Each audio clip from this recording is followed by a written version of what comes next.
अ, पर तभी मुझे डिसाइड तो मैंने कर लिया था कि यार ये जो लड़कियों के साथ हुआ है ना, ये कहानी तो मुझे बतानी है। अ, बहुत कम मौका मिलता है आपको अपने करियर में ऐसे प्रोजेक्ट्स का पार्ट होने के लिए।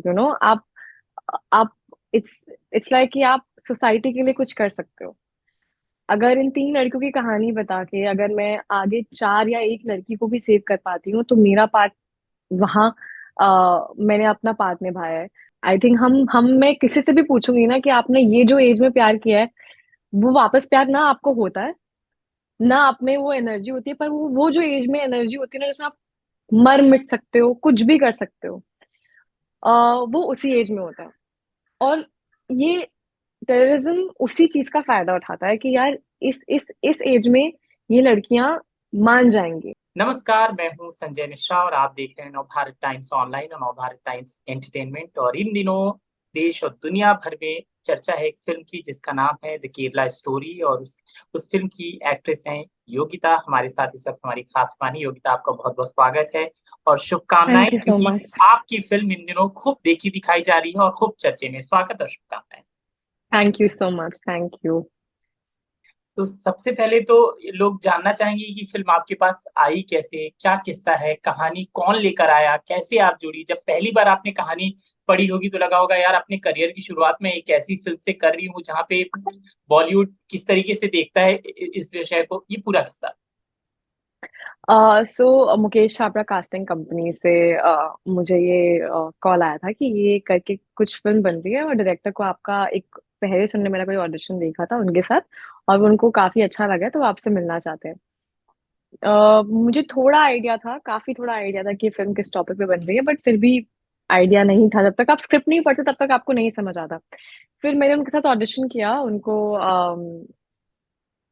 मुझे नीमा के लिए फाइनलाइज करना था। फिर मैंने स्क्रिप्ट पढ़ी, तब मुझे पता लगा कि ये एक्चुअली क्या फिल्म बनाने जा रहे हैं हम, क्या हो रहा है इन तीनों लड़कियों की कहानी।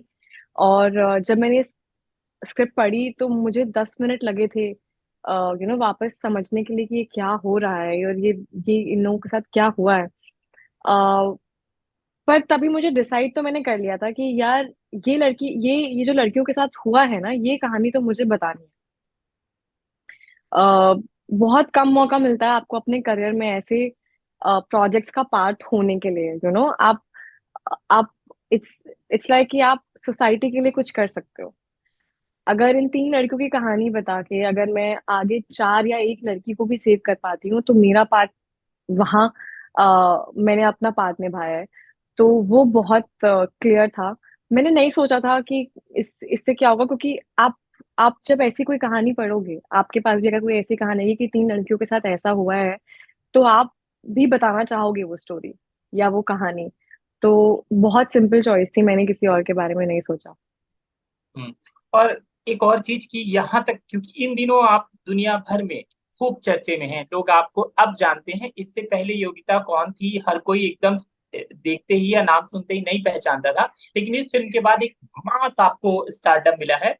लेकिन इससे पहले की कहानी क्या है? कहाँ से आप आती हैं? कहाँ पढ़ाई लिखाई हुई? कैसे आपने इंडस्ट्री में कदम रखा? पहला काम क्या था पर अब यहाँ तक पहुंचने का सफर? मैं एक दिल्ली की रहने वाली हूँ। अ, मैंने कंप्यूटर साइंस ऑनर्स किया है दिल्ली यूनिवर्सिटी से, बिकॉज मेरे पापा चाहते थे कि मैं इंजीनियर बन जाऊं और मेरी बहुत अच्छी एक डेस्क जॉब हो, सेफ। और डेस्क जॉब ज्यादा कोई कोई टेंशन ना हो।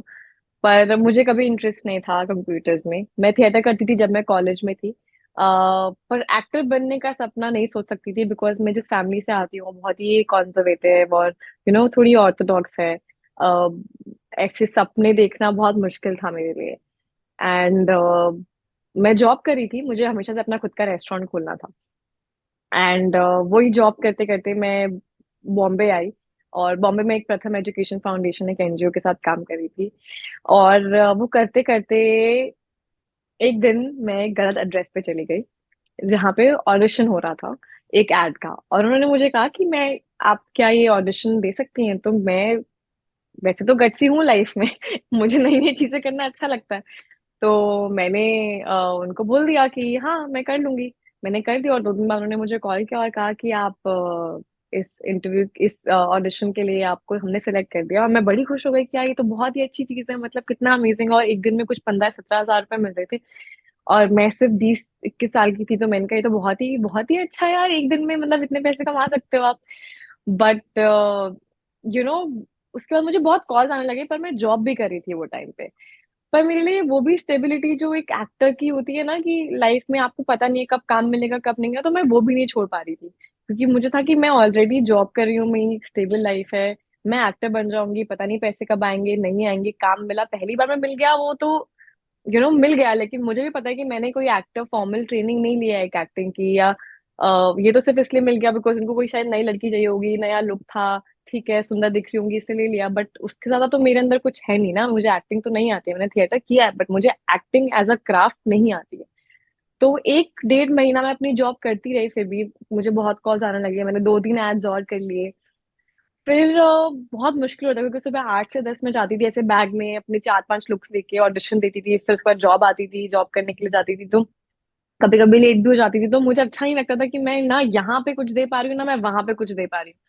फिर फाइनली मैंने डिसाइड किया कि I don't want to regret in my life, जब मैं ऐसे बूढ़ी हो जाऊं और ऐसे अपने बच्चों को बोलूं कि हाँ मुझे ऑफर्स तो आते थे पर मैंने कुछ किया नहीं उसके बारे में, तो वो मोमेंट पे रिग्रेट नहीं होना चाहिए।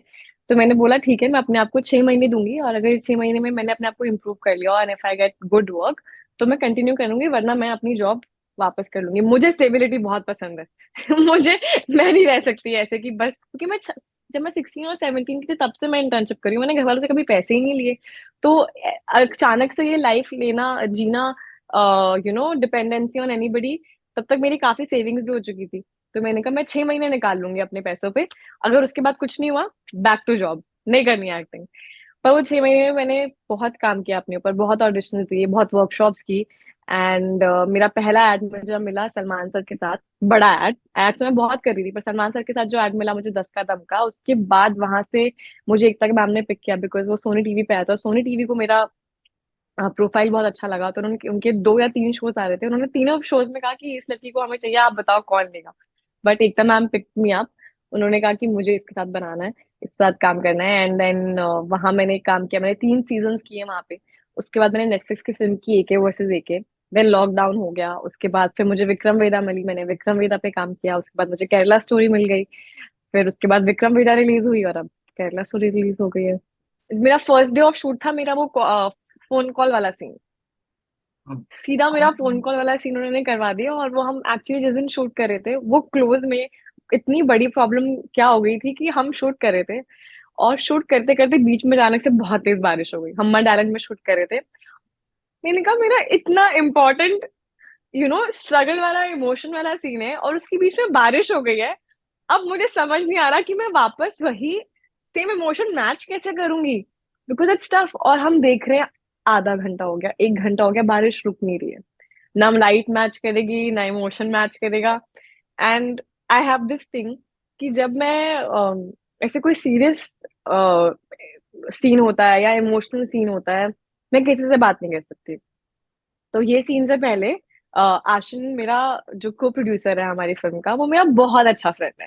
तो हम दोनों का ये होता है कि जब, और मैं एक बहुत बड़ी फूडी हूँ, तो जैसे ही मैं सेट पे आती थी तो वो मुझे पहले बताता कि आज देख लंच में क्या क्या आने वाला है। तो हम बैठ के बहुत टाइम पास करते थे, आज ये खाना, अच्छा ये तूने ब्रेकफास्ट में ये खाया, तो हमारी ये आते ही हमारा ये बैंटर, या हम एक दूसरे को कुछ ना कुछ सुनाते थे। उस दिन क्या हुआ उसको ये चीज मेरे बारे में पता नहीं था, फर्स्ट डे शूट था मेरा, मैं एंटर हुई और वो मेरे पास आया और उसको देखते ही मुझे हंसी आ जाती है, जैसे ही वो आया मैंने ऐसे से कर दिया उसको, क्योंकि उसको पता नहीं है कि मैं अभी सीरियस जोन में हूँ, तो मैं उससे बात नहीं कर सकती। तो वो एकदम ऐसे हो गया कि इसको क्या हो गया, ये मुझसे ऐसे क्यों बात कर रही है, पूरी यूनिट देख रही है कि ये ऐसे क्यों इसको ऐसे बोल रही है कि अभी बात मत करो मुझसे ऐसे करके। तो सब ऐसे हैरान हो गए कि आपने को प्रोड्यूसर को ऐसे ऐसे कर दिया है। फिर उसके बाद मेरा सीन हो गया, सीन होने के बाद आधा घंटा ये ऐसे रुक गया पूरा शूट, फिर फाइनली हमने टेक किया और वो हो गया। उसके बाद मेरा जाती सबसे कहा, मैंने कहा सॉरी सॉरी सॉरी सॉरी, मैं बिल्कुल रूड नहीं थी, बस उस टाइम पे मैं वो इमोशन में थी और मैं वो इमोशन में नहीं, अगर मैं आपसे बात करती मुझे हंसी आ जाती, क्योंकि मुझे भी पता कि आप देखते कि इसको इतना सीरियस। मैंने कहा बस एक एक प्रॉमिस कर लो, मेरे कोई भी सीरियस सीन हो या कुछ भी हो, बस मेरे आसपास मत आना, बाकी सब चलेगा, but if somebody was close to me, जिससे मैं मस्ती मजाक करती हूँ ना, अगर वो आसपास रहे फिर मैं डिस्ट्रैक्ट, बिकॉज मैं बहुत जल्दी हंस देती हूँ। इनफैक्ट इन रियल लाइफ अगर मैं गुस्सा हूँ और आपने मुझे मना लिया, मैं 5 सेकंड में गुस्सा भूल जाऊंगी, मैं ठीक हो जाऊंगी। सो मुझे बहुत प्रेपरेशन लगती है to get to an emotion where I just have to focus in this character's emotion. So वो एक एपिसोड था जो इसे पूरी यूनिट ऐसे हो गई थी कि ये हमारे को प्रोड्यूसर को ऐसे कैसे इसने ऐसे कर दिया। मैंने बोला नहीं नहीं, सॉरी सॉरी सॉरी सॉरी, मैंने बोला हट किया, मैंने कहा सॉरी प्लीज मत समझना मैं ऐसे रूड हूँ, मैं बुरी हूँ, बस मैं वो उस इमोशन में थी और आपको देखते ही मैं हंस जाती। तो then my monologue scene, he did not even come in front of me. Like उसको वो समझ आने लग गया था इसका सीरियस सीन है, इसके सामने ही मत आओ। फिर वो मुझे सीन के बाद ही मिलते थे। हम्म। एक तो आपका जो लास्ट वाला सीन है उसके बारे में, जब जो मतलब पहले ही हो गया था आपका, जो हम्म। पहला वाला सीन था, उसके अलावा अच्छा ये जानना था कि ये जो घटना है, जो आपकी फिल्म की घटना है, द केरला स्टोरी की कहानी है, वो सिर्फ केरला में नहीं हो रही है, भारत भर में हो रही है कहीं ना कहीं। जो एज होती है ना, इसमें आप प्यार जो करते हो वो अंधा करते हो। आई थिंक हम मैं किसी से भी पूछूंगी ना कि आपने ये जो एज में प्यार किया है, वो वापस प्यार ना आपको होता है, ना आप में वो एनर्जी होती है, पर वो जो एज में एनर्जी होती है ना, जिसमें आप मर मिट सकते हो, कुछ भी कर सकते हो, वो उसी एज में होता है। और ये टेररिज्म उसी चीज का फायदा उठाता है कि यार इस एज में ये लड़कियां मान जाएंगी, इनके पास कोई ऑप्शन नहीं होगा, और हम अपने पेरेंट्स से ऑलरेडी दूर हो चुके होते हैं उस एज में।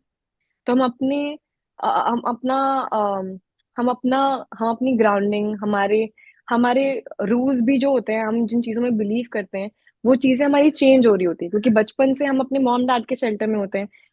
हमारी दुनिया अभी खुलती है कॉलेज में, जहाँ हम अपने रूल्स बनाते हैं, हम अपनी तरीके से जिंदगी जीना, कैसे हमें जीनी है जिंदगी, हम वो चीजें सीख लेते हैं अपने पेरेंट्स से कि हमें ऐसी जिंदगी नहीं जीनी है। यू नो हम ऐसे नहीं करेंगे। हम इतने एंटी हो जाते हैं उन चीजों के जो हमने बचपन से देखी होती है, और हम बिलीव नहीं करते, या हमें लगता है कि हम अपने पेरेंट्स से ये नहीं सीखेंगे, हम वो नहीं करेंगे। तो वो एज है, उस हम सब ने ऐसा किया है।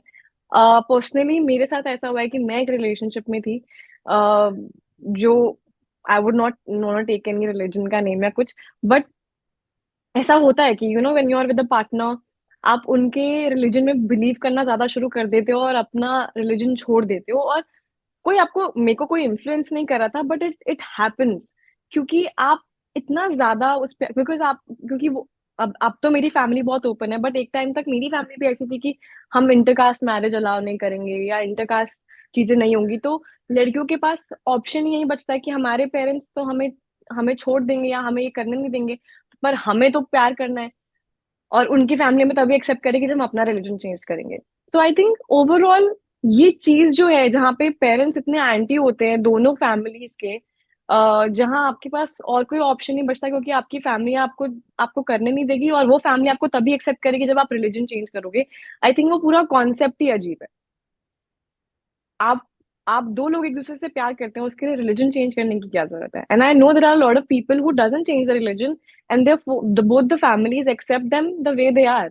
वो जिस चीज में बिलीव करते हैं और वो जिस चीज में बिलीव करते हैं, लेट इट, मतलब आई थिंक वो कॉन्सेप्ट की वजह से बहुत बार ये प्रॉब्लम होती है कि आपको करना पड़ता है क्योंकि आप प्यार में हो। और हमारी फिल्म में यही हुआ कि वो लड़की अपने पेरेंट्स के पास जा नहीं पाई, क्योंकि उनके पेरेंट्स एक्सेप्ट नहीं करते। जितना वो जिसकी पेरेंट्स एक्सेप्ट नहीं करते, वो उतना ही अपनी फैमिली से अवे होती है। She was pregnant and she could not share it with her family.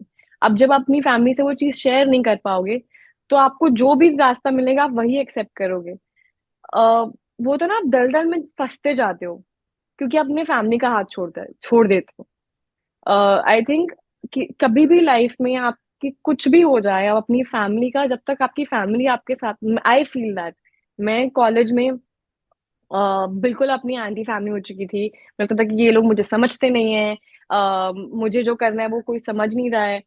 और झूठ बोलना तो हम सब ने झूठ बोले हैं। मैंने भी बहुत झूठ बोले, मैं इतने झूठ बोल चुकी थी कि मेरे पास झूठ नहीं बचे थे। But one day my mother told me, she came to me, she is like बस झूठ बोलना बंद करे, तेरी लाइफ बहुत इजी हो जाएगी। And that day I decided I will stop lying, and that is the biggest lesson of my life. वहां पे जिस दिन मैंने झूठ बोलना बंद किया, मेरी लाइफ बहुत इजी हो चुकी है। एंड जब आज मैं अगर खड़ी हूँ यहाँ पे कॉन्फिडेंटली, कुछ भी कर सकती हूँ मेरे को वो स्क्रिप्ट चूज करने में कोई डर नहीं लगा, या किसी भी चीज का डर इसलिए नहीं है क्योंकि मेरी फैमिली मेरे साथ है। मेरी लाइफ में जो भी हो रहा है मेरी फैमिली को पता है। तो I think family is the biggest support if you want to fight anything in life. वो आप कुछ भी चीज, डिफिकल्ट से डिफिकल्ट चीज बहुत आसानी से कर लोगे अगर आप अपनी फैमिली का हाथ पकड़ के रखोगे। बहुत, आई नो, बहुत लेट समझ आया मुझे भी, और शायद जिनको मैं जो ये इंटरव्यू देख रहे हैं उनको भी शायद यही लगेगा कि आज आप बोल रहे हो, बट वो एज में भी I think families also need to work, तो पेरेंट्स को भी वो काम करना पड़ेगा अपने बच्चों को, और बच्चों को भी कॉन्शियसली एफर्ट लेना पड़ेगा कि हम अपनी फैमिली के साथ रहें, उनको शेयर करें कि एग्जैक्टली क्या हो रहा है, और पेरेंट्स को भी ओपन होना पड़ेगा टू अंडरस्टैंड देयर किड। शायद वहां पे हम अ, एक स्ट्रॉन्ग रिलेशनशिप बिल्ड कर पाए, और जब बच्चे बहक जाते हैं, जैसे बोलते हैं, इन्फ्लुएंस हो जाते हैं, वो नहीं होंगे in every aspect, not just this whole thing that is that we have shown in our film, in every aspect बहुत सारी चीजें हैं जिनकी वजह से आप अपनी लाइफ को एक गलत जगह पे लेके जा सकते हो, वो सबसे बच सकते हैं हम। आप जब फोन पे अपने साथ हुई चीजों के बारे में बात कर रही हैं, तो एक तो वो जब वो इमोशनल सीन शूट हो रहा था, हालांकि वो ग्राफिक्स में हो रहा था, और कुछ सीन थे जो रियल में हो रहे थे, वो क्या सिचुएशन थी, कैसे आप उसे निकल भी पा रही थी, और जब ये सीन शूट हो रहा था तब दिमाग में क्या कुछ चल रहा था? अगर इससे जुड़ा कोई ऐसा किस्सा है जो आपको लगता है कि शेयर करना चाहिए, बहुत आसान नहीं होता है एक्टर्स के लिए इस तरह के सीन को क्रिएट करना। ये सीन्स बहुत ड्रेनिंग होते हैं, बिकॉज एक लाइफ क्रिएट करनी पड़ती है आपको उस कैरेक्टर की। जब हमने रेप सीन शूट किया, आपको पता है आप क्या शूट करने जा रहे हो, राइट? और कहीं ना कहीं आप एक, आपको बुरा लगता है कि ये, आई, आपको आप अपने आप को समझाते हो कि ये आप सही कर रहे हो, ताकि ये सीन आपको इसलिए शूट करना पड़ रहा है ताकि किसी और के साथ ना हो ये। पर फिर लगता है कि ऐसा हो ही क्यों रहा है, कि मुझे किसी की रियलिटी में भी ऐसा क्यों हो रहा है कि मुझे ये शूट करना पड़ रहा है, किसी भी लड़की के साथ क्यों हो रहा है ये। जब मैं ये सीन शूट कर रही हूँ, शायद तब तब किसी किसी इंडिया के किसी पार्ट में ये रियली किसी लड़की के साथ हो रहा होगा। So that shakes you to be in that moment, कि ये कितना गलत है। मैं उस सीन में उस बेड पे लेट के या उस सेटअप को देख के ही मुझे आ, ऐसे दूर भागने का मन हो रहा था, मुझे मन कर रहा था कि मैं उधर चली जाऊं, मतलब बस ये खत्म हो जाए सीन, मतलब मैं दूर हो जाऊं। तो ये बहुत पेनफुल और शेकिंग होता है शूट करना, ऑनेस्टली। एंड उसके अलावा जितने भी सीन्स थे, इमोशनल थे, एंड आप अपने आप को आपको समझा, मतलब मुझे तो पर्सनली अपने आप को एक सीन करने के बाद बताना पड़ता है, बिकॉज बहुत ड्रेनिंग होता है। जब मैं घर आती हूँ, मैं एक अलग जोन में होती हूँ, मतलब जस्ट नंब होती हूँ जब मैं ऐसे सीन परफॉर्म करके आती हूँ।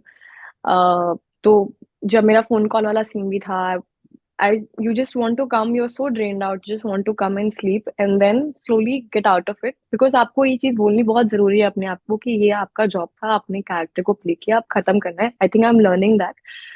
काफी लोगों के लिए ये काफी ऑन ऑफ भी होता है, which is very good. I still have to learn that, but मेरे लिए काफी ड्रेनिंग होता है, मुझे टाइम लगता है उससे बाहर निकलने का। लेकिन मोनोलॉग वाला सीन ऐसा एक सीन है जिसको करने के बाद मैं बहुत मुझे लगा था मेरे अंदर का जितना भी था ना सब निकल गया है। आई थिंक जो भी मैंने वो कैरेक्टर के लिए बनाया था, नीमा के लिए, वो सीन में मेरा सब कुछ निकल गया था, जो भी शायद मुझे मुझे इस सब्जेक्ट के लिए फील होता था, मैंने वो सब कुछ निकाल दिया। और वो सीन करने के बाद मुझे लगा कि मैंने जो भी मुझे फील होता था मैंने बोल दिया, और मैं बहुत खुश थी वो सीन करने के बाद। पता नहीं क्यों, पर मैं बहुत खुश थी वो सीन करने के बाद, क्योंकि ऐसा लगा था कि मैंने किसी के लिए लड़ा है, मैंने बहुत सारी लड़कियों के लिए लड़ाई लड़ी है, और वो मुझे करने के बाद बहुत अच्छा लगा। जब लोग आपकी फिल्म इतनी सच्चाई से बनाई गई फिल्म को लेकर कहते हैं प्रोपेगेंडा फिल्म है, ऐसा है वैसा है, बहुत बुरा भी कहा जाता है, तब कैसा लगता है, और आपका क्या रिएक्शन, इंडिविजुअली आपका क्या रिएक्शन होगा? इनिशियली मुझे नहीं अच्छा लग रहा था, क्योंकि आप एक चीज बहुत दिल से बनाते हो, और उसके बहुत मैं बहुत ऑनेस्ट हूँ अपनी एक्टिंग को लेके भी और अपने आप को लेके भी, और मुझे लगता है कि मैंने बहुत ऑनेस्टी से फिल्म बनाई थी, हम सब ने बहुत ऑनेस्टी से फिल्म बनाई थी, और ये तो लड़कियों की सेफ्टी के लिए है, तो ये सब कुछ क्यों हो रहा है इसके अराउंड। बट फिर मैंने अपने आप को 2 दिन बाद समझाया कि आपने चूज किया है कि आप इस इंडस्ट्री में हो, जहाँ पे लाखों सैकड़ों लोग आपको देखते हैं और उनका ओपिनियन आपको, जब वो अच्छा बोलते हैं तब भी तो आप उनका ओपिनियन लेते हो, राइट? तो everything will have to faces, या तो वो आपको अप्रिशिएट करेंगे या फिर आपको अप्रिशिएट नहीं करेंगे। तो हर किसी का ओपिनियन है। जैसे मैं फिल्म्स देखती हूँ और मुझे वो अच्छी लगती है और किसी और को नहीं अच्छी लगती, या किसी और को अच्छी लगती है और मुझे अच्छी नहीं लगती, तो ऐसे ही सबके ओपिनियन है। एंड हमने अपनी फिल्म जब इतने लोगों के सामने रखी है तो हमें सबके ओपिनियन रिस्पेक्ट करने पड़ेंगे। But I would really request all of them to at least give it a chance to understand that it is not against any religion, because terrorism का कोई रिलीजन नहीं होता है।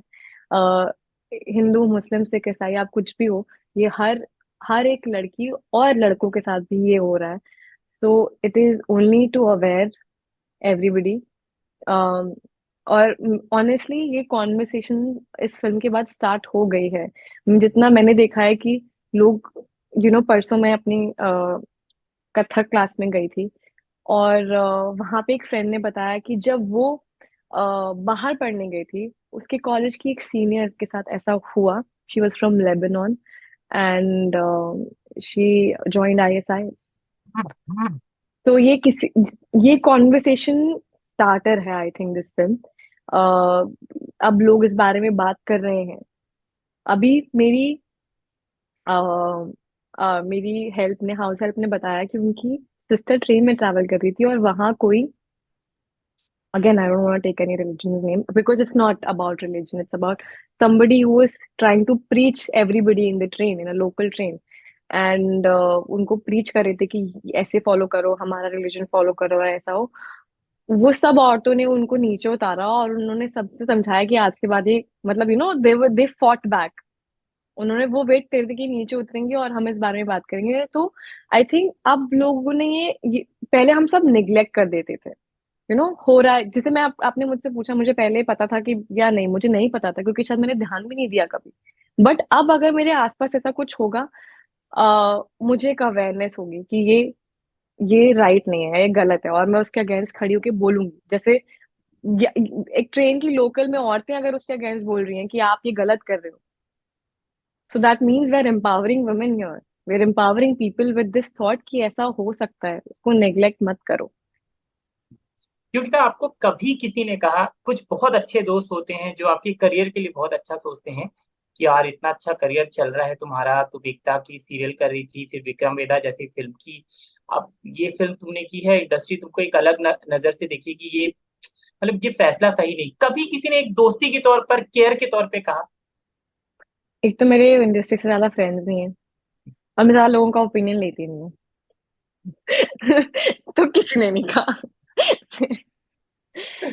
क्या बात है, ये सही है, मैं ज्यादा ओपिनियन किसी का लेती नहीं हूँ।